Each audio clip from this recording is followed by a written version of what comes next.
Hi నమస్తే, welcome to మెరా media. నేను మీ కేవీఆర్.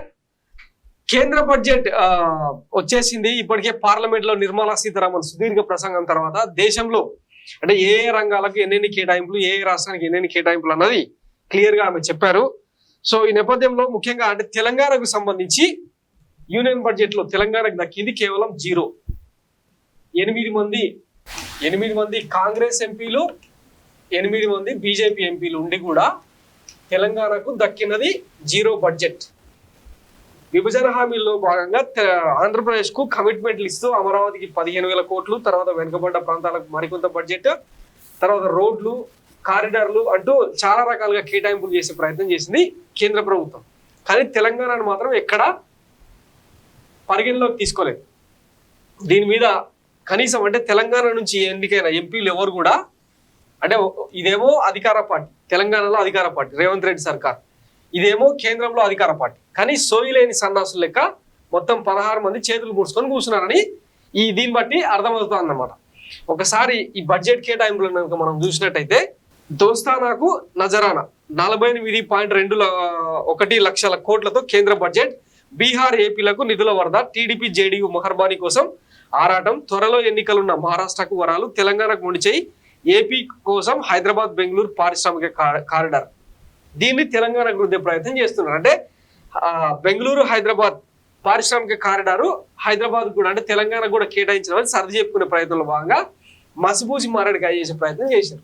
కేంద్ర బడ్జెట్ లో బీహార్, ఏపీకి పెద్దపీట వేసింది ఎన్డీఏ సర్కార్. అరకొర మెజార్టీతో అధికారంలోకి వచ్చిన మోడీ ప్రభుత్వం కీలక భాగస్వాములను కాపాడుకునేందుకు పడరాని పాటలు పడినట్లు ఈ బడ్జెట్ నిరూపించింది. ఇదే తరుణంలో త్వరలో ఎన్నికలు జరగబోయే మహారాష్ట్రకు నిధులు విధించింది. పాలమూరు రంగారెడ్డి ప్రాజెక్టుకు జాతీయ హోదా కల్పించాలన్న విజ్ఞప్తిని కేంద్రం తోసిపుచ్చింది. అదే తరుణంలో ఏపీలో పోలవరం పూర్తయ్యేందుకు కావాల్సినన్ని నిధులు ఇస్తామని భరోసా ఇచ్చింది. అమరావతి నిర్మాణానికి 15,000 కోట్లు ఇవ్వనున్నట్టు తెలిపింది. విశాఖ, చెన్నై, ఓర్వకల్లు, హైదరాబాద్ పారిశ్రామిక కారిడార్ ను కేటాయించింది. ఇందులో హైదరాబాద్ పేరు కనిపిస్తున్న ఏపీ అవసరాల కోసమేనన్నది సుస్పష్టం. అలాగే మరో కీలక భాగస్వామి నితీష్ కుమార్ రాష్ట్రమైన బీహార్ కు నిధుల వరద పారించింది. ఆ రాష్ట్రంలో జాతీయ రహదారుల పునరుద్ధరణ నిర్మాణానికి ఏకంగా 26,000 కోట్లు కేటాయించింది. Patna Purnia expressway, Buxar Bhagalpur highway, Bodhgaya, Rajgir, Vaishali, Darbhanga, బక్సర్లోని గంగా నదిపై 2 లైన్ల వంతెనను నిర్మాణానికి నిధులు కేటాయించింది. బీహార్లో వరదలు జరిగిన నష్టానికి ప్రత్యేకంగా 11,500 కోట్లు కేటాయించింది.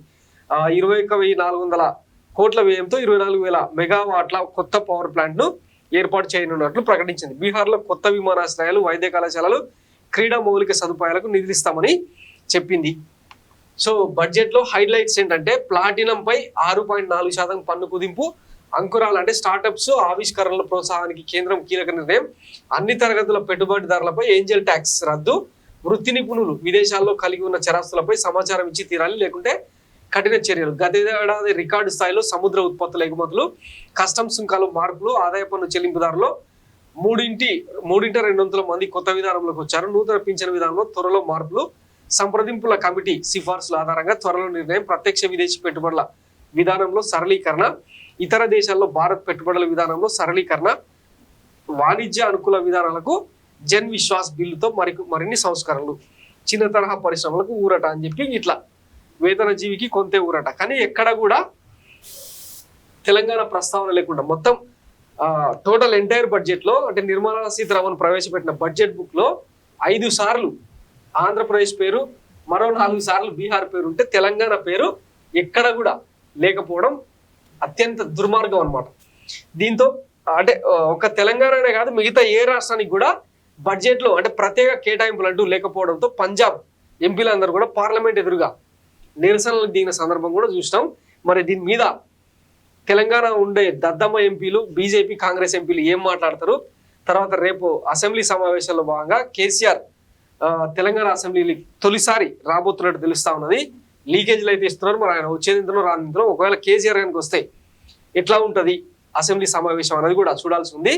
ఇప్పటికే ఆయన గతంలో చాలాసార్లు చెప్పిండు, అంటే ఒక ప్రాంతీయ పార్టీ గలంగా బీఆర్ఎస్ కనుక ఓట్లేస్తే కేంద్రంలో ఖచ్చితంగా సంకీర్ణ సర్కార్ ఏర్పడుతుంది, మన లక్ష్యాలు ఆకాంక్షలన్నీ కూడా నెరవేర్చుకోవచ్చు అని ఆయన గతంలో చెప్పినా కూడా బీఆర్ఎస్ 0కు పరిమితమైంది. దాని ఎఫెక్ట్ ఇక్కడ కనిపించింది అనమాట. అయినా కూడా అంటే బీఆర్ఎస్ ఏదో దబ్బల్ గడ్డి లేపే ప్రయత్నం కాదు, కానీ బీఆర్ఎస్ క్షేత్రస్థాయి క్యాడరే వాంటెడ్లీ బీజేపీకి సపోర్ట్ చేసి కొన్ని చోట్ల కాంగ్రెస్ కు సపోర్ట్ చేసిన పరిస్థితులు కూడా ఉన్నాయి.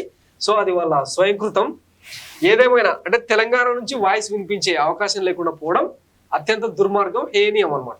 సో ఇది కేంద్ర యూనియన్ బడ్జెట్ లో తెలంగాణకు దక్కింది సున్నా నిధులు అనేది క్లియర్ అన్నమాట. Thanks for watching Mara media. నేను మీ కేవీఆర్. Thank you.